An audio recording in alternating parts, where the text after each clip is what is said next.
Hey everyone, Tin Man here with another competitive deck tech gameplay video. Today we're talking about Argenport Midrange, which is current as of February of 2018, with Dusk Road being the most recent set. So this hand is not particularly great. It only has 2 power, and we really can't cast anything on our hand. The only thing that gives me a little bit of pause is that we have a scout on this Sigil, or on this Crest rather, but that's not enough to hold on to this one. Well, this hand's not terribly much better. It still only has 2, but it has a Vara's Favor, which kind of counts as a third. So I think on turn 1, just because it fits best into our curve, we're just going to sabotage our opponent right away, see what we're up against. So he has a torch, so that doesn't tell us too terribly much, but now he does not have a torch. That also means that he doesn't have any other spells or attachments in his opening hand. Looks like we may be up against Commando here, since he just played a Seed of Glory. I'm not really in a hurry to sabotage him again, since we know that he did not have another torch in hand, and he's only drawn 1 card since. So let's just Vara's Favor him, just to draw our Shadow Sigil. Ideally, maybe he plays something we could slay, and then hopefully we draw another Sigil, play Impending Doom right on time. That's a pretty good candidate to slay. It's a little interesting to me that he's playing 3 colors. It's not exactly what you expect out of the deck that's trying to be aggressive like this. But simply for, this is the best way to spend our power this turn, we're going to use our Slay. Even if it is a little inefficient trading down, I'm spending 3 to deal with 2, we really don't have another way of dealing with it, so might as well get it off the board right now. Whirling Duo. Man, that's a card we also would have liked to slay. Unfortunately, we don't have a play here. I would have liked to draw another Sigil so I could cast Impending Doom. But I think just out of the interest of... he's had enough time to draw maybe another card to Sabotage. So let's just throw it out there, since hopefully on any subsequent turn we'll be able to play Impending Doom. Rise to the Challenge. That's an interesting one. I mean, we're going to take it, since it's our only option. It kind of makes me think, what is he up to? Is he just like an aggro deck that also has a bit more late game reach with Rise to the Challenge, and he's really just going full 3 colors here. Unfortunately, this is a little bit of an awkward spot for the deck where you really want to hit your power every single turn. That's why it essentially runs 30 power sources between the 26 power cards plus 4 Vara's Favor. Unfortunately, we don't have any of them right here. This game is unfortunately going to be a pretty quick loss. That's definitely one of the dangers of the deck, is that if you don't actually find the 4th or 5th power on time, things can get real dicey real quick. But no matter, let's play a couple more games. The game started off well enough, but missing out on your power is going to be a way you lose games for sure. So this hand has the right amount of power. It's got 3. It's allowing us to play Interrogator and Valkyrie Enforcer. And if we draw more on time, we can hit Doom and Tavrod. So this is a very aggressive curve. It's not extremely good against the aggro decks, but we are going first, which helps to mitigate that risk against aggro decks. We're less at a risk of getting rushed down and burned out when we're the one going first. So I'll keep this hand. Even if, maybe it could be a touch better, it's not really worth a redraw.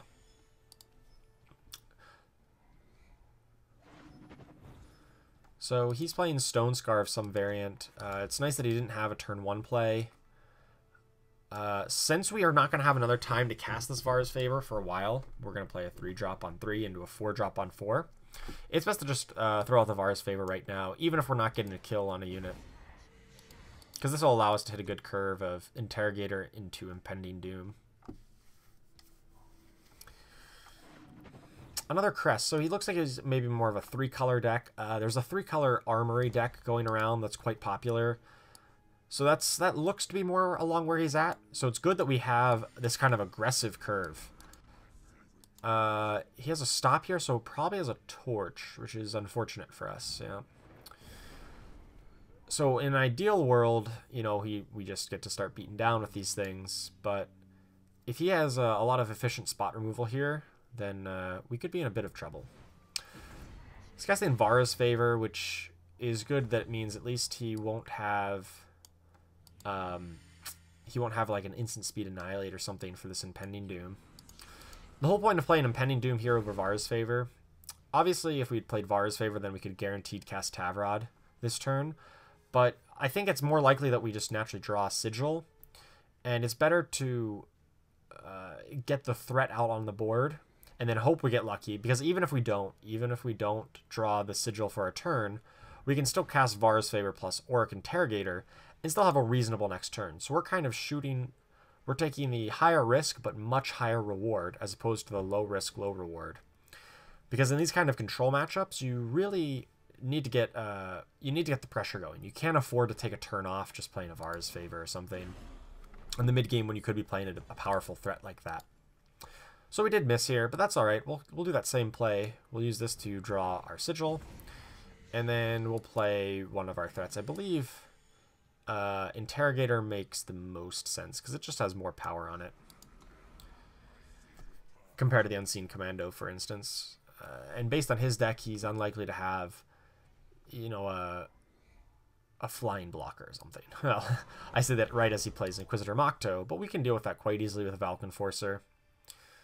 I think I'd like to just deal with that right away. Well, perhaps not. Perhaps it's better to just play Tavrod and just see if he has an answer. I'm a little bit afraid if I do play Tavrod, he might just attack in and play a Harsh Rule. So maybe that makes me want to play Valkyrie Enforcer first. I think if he just wastes a Harsh Rule just on this board, and his Mocto just revenges, I think I'm okay with that. He's not getting a ton of value out of his spell, and, you know, we kind of immediately get the Harsh Rule out of him. And this is kind of, the earlier I get to play Tavrod, the less likely he is to have found a removal spell for it. Yep, okay, it's kind of as we expected. It's not ideal, obviously I wish he just didn't have an answer, but the fact that he did have an answer, I'm glad it's that one. He put it on bottom, so it was clearly not Mocto. Since he already played one Harsh Rule, I think it's reasonable to play out these two guys here. Hopefully he doesn't have another, and we can get some beatdowns going before he finds Mocto again. But if he does have another Harsh Rule, we might just fall too far behind. We can't get enough pressure on him. An Alchemist I can live with. That card's not that threatening. He doesn't actually block any of our guys efficiently. He does have a Torch, though. Well, knowing our opponent has an Inquisitor Mocto, we're going to have to hold back this Valkyrie Enforcer, unfortunately. Although we'd like to Enforcer this thing, it's not particularly great when we really need this for his Inquisitor. Unfortunately, since he now has two of these, we kind of do have to hold back our blocker. Ooh, we got a second Valk Enforcer, so that means we can justify sending one out there. It also doubles as a nice blocker to keep his other guys at bay. We want to silence the one who's ready to block so that he can't just block it and shuffle it back in. But we still want to hold the second one for the Mocto. That will revenge here soon. Ooh, Suffocate really hurts that plan. Obviously, we were hoping to, you know, have this blocker keep both of his guys back. But now we're running quite low on health, so we're going to need to hold back this guy as well. So let's scout. We're really looking for a bigger threat. Instigator is a good card, but we're really looking for another Tavrod or Impending Doom or something big. He still hasn't found the Mocto yet, which is, you know, pretty decent for us. This attack kind of makes me think he has a Vara's Favor, though. We'll see if that's actually the case. Yes, okay, he did have the Vara's Favor. But regardless, we couldn't just let him get a free attack in like that, so we did have to kind of do it. I think we can wait one more turn before playing this Valkyrie Enforcer. But he's going to hit us another one. Jeez, alright, well. He might just value us down with these 2/2s before we can get anything together. Yep. And so we got a little bit flooded. I mean, we've drawn 10 power, which is obviously more than we would ideally like. So we did lose this one mainly on the back of that Harsh Rule. So let's get another one. Let's see if we can turn our fortunes around. I'm still questioning whether it would be better to have played Tavrod right away I still think it worked out well enough, but I can't help but think, you know, maybe we could have saved it for a turn or two to try to maybe find a protect or something. This hand's obviously no good. We only have 1 power. We need more than that. 4 power is a little on the heavier end, but since we have a scout, we can hopefully find a bit more action. Normally I like to play Sabotage on turn 1, but we have so many of these lands that are going to interplay depleted, I'd like to just play this out. And since we don't have a guaranteed 2-cost card to play, it's not much different to just play this on turn 2 or even later. So I don't really think I need the 5th power. I'd like to find something, you know, to play before the 5th power comes up.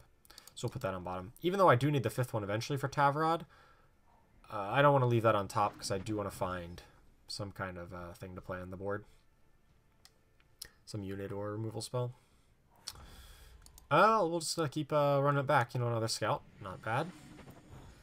Vara's Favor is essentially another power, so we'll put that on bottom. So the interesting thing about playing Sabotage is that I think I'd like to wait on it. Wait till I'm a little closer to playing Tavrod, since that's our main avenue to victory. We want to ensure the way is clear. And if I Sabotage him right now, well then, you know, he has a couple more turns to draw into an answer that I won't be able to Sabotage. So I'd probably ideally want to do it on turn 4 here.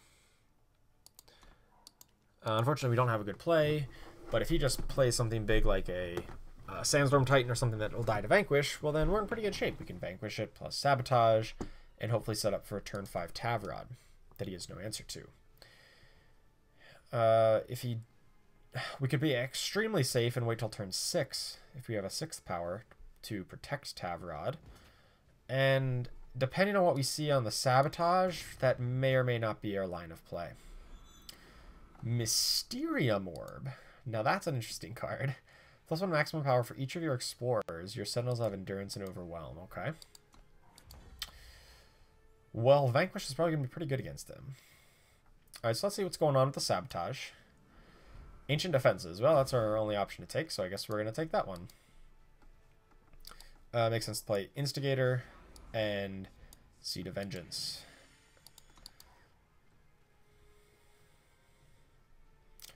So I doubt he has a good way of dealing with the Tavrod. There's not many units in Praxis colors that are able to just kill Tavrod or silence him. But if he's playing Jack, that gives us a good excuse to you know, wait a turn here because we can Vanquish it. And also it's really convenient that we can also Vara's Favor his Initiative Sands. So this will set up kind of a guaranteed turn 6 Tavrod with Protect. That's actually a really perfect draw. And so in the next turn we can Tavrod Protect if he does have something, and then get all the value out of Tavrod, which will probably win us the long game. Units with 5 more power of Warp. Okay, so that can drum some cards into the later game. But he's still going to need to deal with Tavrod, or otherwise it's going to get tons of value, I'm sure. I think I made a little bit of misplay there. I should have attacked first. You're always supposed to attack. You're supposed to make your opponent make a decision before you make a decision, if at all possible. So if I were to play Instigator, well then obviously he has to choose whether to block or not before he knows what I'm going to spend my power on.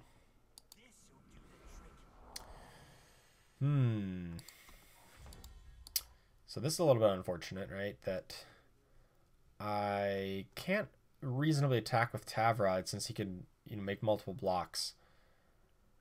I think it's probably best to just silence this Waker of the Ancients, just so he doesn't get to draw extra cards based on the warp.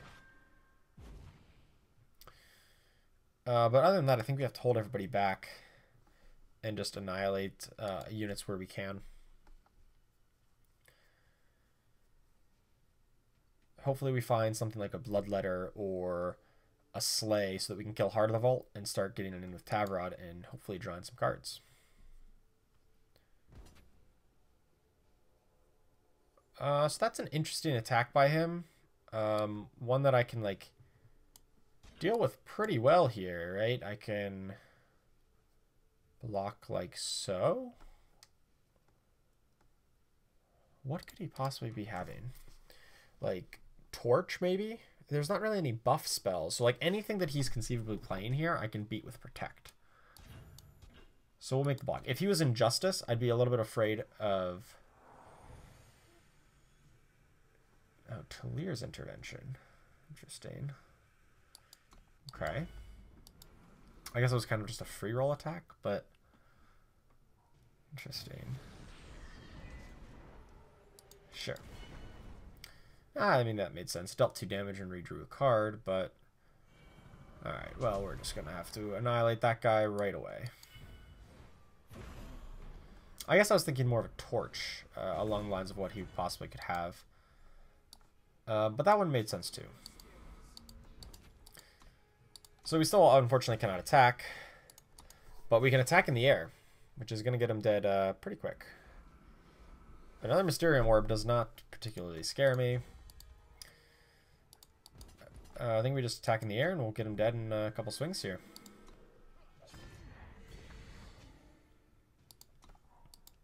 So now we can attack for 6 in the air, plus also attack with our ground units, which will kill off at least one of his guys.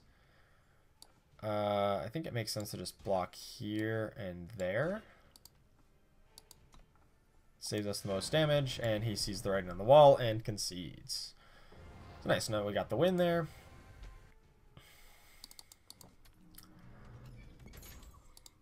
So that's kind of the way that the deck should function. You should be able to be playing efficient removal spells to disrupt the opponent's plan, plus also deploy large threats. Unfortunately, we never got to attack with that Tavrod, but if we ever did, we would have got a ton of value off his trigger. But unfortunately, he just had enough blockers so that if I attacked, it was kind of a suicide mission, which is not always advisable. Plus, we win the long game with our flyers and just general higher card quality. He was playing a bunch of cards that weren't as impactful on their own. Let's redraw this. We only have 1 Sigil. That's not going to be enough. Looks like we're up against the same guy we were playing earlier, who's that 3-color aggro deck. Unfortunately, we didn't get to play him very much because we got stuck on power, and that might happen again here if we don't draw another Sigil off the top. Hopefully it's a Shadow Sigil, so we can cast Instigator. But I wouldn't be upset with a Justice Sigil either. Ooh, Banner. That's quite good as well. We don't get to play the Instigator this turn, but it now means that we have perfect color requirements across the board now. And since he's the aggro deck, Impending Doom with a Bloodletter will be a pretty big game against him. Assuming we can get the 4th Sigil. 4th power. So the one thing I don't particularly like about his 3-color aggro deck is that it has to play a lot of those lands that are those power that enter play tapped. Or depleted, rather. Sorry, I'm using magic terminology. A lot of his power enter play depleted, which significantly slows down his early aggression. And one of the key advantages of playing an aggro deck is that, well, you have that early aggression. You have the early pressure that your opponent has to react to. And if you're kind of losing that by playing 3 colors and playing depleted sigils, then it's not necessarily a good trade-off for you. You might have more power, but you lose your fundamental advantage of putting the pressure on early. Like, he has played nothing on turn 3, which is just very out of character for an aggro deck. But perhaps I've mischaracterized his deck. I don't think we saw this last game, so maybe he switched decks up on us, or maybe he just has a slower start. No, he's still the same 3 colors. Yeah, he just had a slower start, which, kind of like I said, is not always advisable. So we got a couple options here. We could play Impending Doom and hope it survives a turn. That's kind of unlikely, I think. I think he might have something such as a Vanquish. So I'd prefer to play some motive or removal spell. Whether that comes in Valkyrie Enforcer, which basically makes this guy a 2/2, which is kind of like a removal spell. Or just a straight up Slay, or an Auric Runehammer. In terms of mana efficiency, it makes sense to play the Runehammer, but then we can't actually protect the Runehammer. So I'm kind of leaning towards Valkyrie Enforcer, because it also deploys another unit onto the board. So just do that, silence one of his guys, and we're gonna assume the defensive role here, since clearly he's gonna have some aggression, and we will win the long game. If we get enough time to deploy all these cards in our hand, we'll win the game. But if we take the aggressive line, then we're just kind of trading blows, and his deck is going to be much better suited to just trading damage than our deck will be. So we'll assume the kind of control role here, even though he had a slow start, because we will win the long game. So I know his deck runs things like Torch, Permafrost. Yeah. Hopefully he doesn't have another removal spell here. Could be unfortunate if he does. But if not, we'll definitely... He's another Champion of Fury. Alright, so he's attacking in with everybody, which I think is just a chump attack. He does... I just gonna get to block this 2/2 for free. Well, like, I won't lose my guy, that is. I will take 8, which is a lot. Looks like he's not even gonna offer that up. I still think I'm inclined to trade just to save damage and trade off. Because I think we're going to be playing the Impending Doom next turn. Or maybe we just play Runehammer. If I play Runehammer, it kind of saves me the most damage. He does get to pop it with the Champion of Fury, but at that point we'll still be at 11 life total. Whereas if I play Impending Doom right now and he just vanquishes it, then we're pretty far behind. But I guess that has the highest upside, though. If we play it and he doesn't answer it, then we can Bloodletter it and gain a bunch. But it's not even that much, actually, because we're kind of...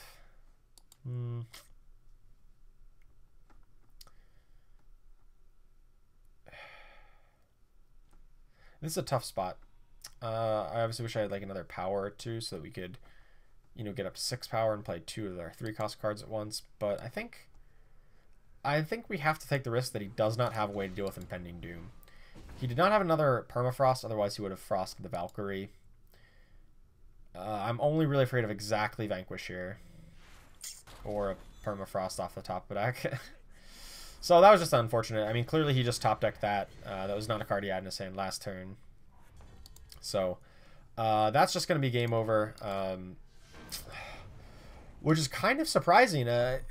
Perhaps that's just a testament to our opponent's deck, but the fact that he had such a slow start and then just went from nothing to we're dead so darn quickly.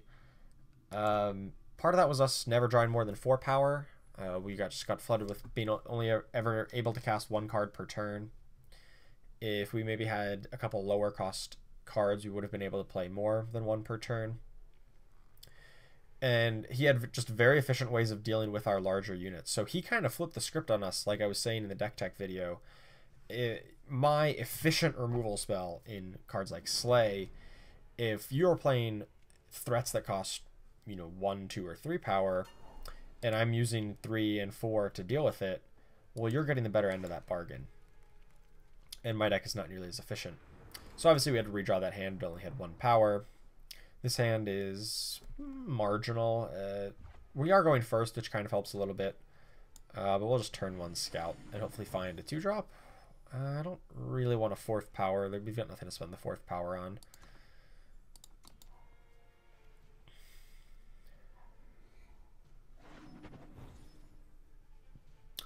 Ideally we're looking for some sort of a threat here. Something like a Auric Interrogator, an Unseen Commando, a Tavrod, an Impending Doom. I'm not particularly inclined to play out the Valkyrie Enforcer in what appears to be something of a mirror match. This card is probably a bit better suited for hitting our opposing cards rather than just being a threat on its own.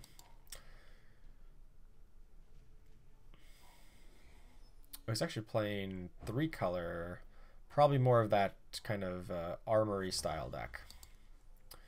Well, if he's not going to do anything to us, we might as well play the Runehammer and just smack him around. He needs to have pretty much exactly Torch, or I guess his own Runehammer, in order to deal with this. Or I guess Vara's Favor, sure. I guess I would have expected a Vara's Favor out of him like last turn or something. Since he's clearly not the mirror match. I think we just have to play out the threats that we can play. And unfortunately, we're seeing a bit of the downside of this deck is that sometimes you just draw a bunch of the removal spells, but not enough of the threats. And in the matchups where you need to be playing aggressive, you need to be the aggro deck, your opponent, you know, sometimes you just draw a lot of the removal and none of the threats. Sometimes you kind of like draw the wrong half of your deck, so to speak. That being said, I guess we just have to Sabotage and probably... Oh boy. Oh boy. Ain't this a hand, huh? Well, I guess we'll take Vanquish. And we just have to Vanquish his guy just to buy some time. We can't afford to just take 5 every turn here. It's going to come back, but hopefully we get a couple turns before that's an issue. And what's really unfortunate is that we don't have... You know, we don't have many answers here, or cards that he can't deal with. So we can just play Tavrod, but then he harsh rules it. And then hopefully we draw another Tavrod and he harsh rules that, and then hopefully we draw a third one and maybe he's out of answers by then. Oh, but Wanted Poster is going to let him draw extra cards. That was a nice top deck for him. Yeah, I think this game might be won by our opponent by just having a lot of cards that we can't answer. Like, or rather, we don't have enough threats, and he has a better late game than us. So this is one way that you can attack this type of a deck, is by playing the stronger late game that kind of invalidates our efficient removal spells. By playing, your only threats are things like Makto, which I ran out the Valkyrie Enforcer. That might have been a mistake to run it out so early, but I needed a threat, any threat on the board. But perhaps if I thought a bit more about it and I kind of knew what my opponent was up to with Makto, maybe we should have kept it back. But at the same time, it's hard to exactly make that... it's hard to make that assumption.